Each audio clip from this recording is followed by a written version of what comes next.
certains parents ont pu vivre des lâchages, une sensation d'abandon et une perte de confiance dans les structures de soins, de par effectivement les discours qui ont été divergents, le flou que ça accompagnait, et par le fait que certains professionnels ont été eux-mêmes pris dans leur propre peur par rapport à ce qui se passait.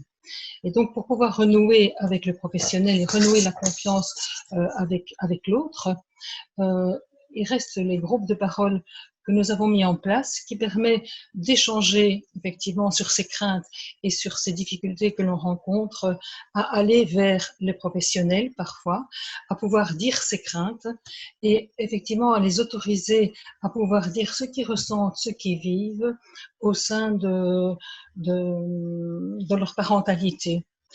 Alors, il y a aussi, de part du fait des professionnels, il y a aussi un mouvement d'aller vers et d'expliquer au plus clair possible, mais évidemment, on est soumis aussi aux aléas de l'évolution et des mesures qui sont prises concernant le coronavirus, de pouvoir exprimer le plus clairement possible les positions qui sont édictées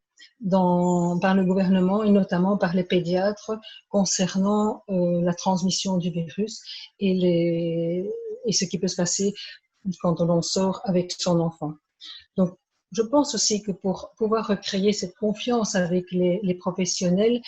c'est au fond voir ce qu'ils souhaiteraient. Est-ce qu'ils auront besoin pour pouvoir sortir de cet isolement et pouvoir effectivement refaire confiance, être accompagnés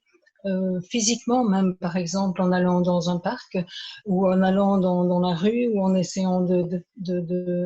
les aider à trouver au fond ce qui pourrait faire point d'appui pour eux, pour effectivement retrouver cette confiance et surtout cette confiance professionnelle, mais aussi retrouver une confiance à l'intérieur d'eux qui leur permettrait aussi de pouvoir aller vers le professionnel.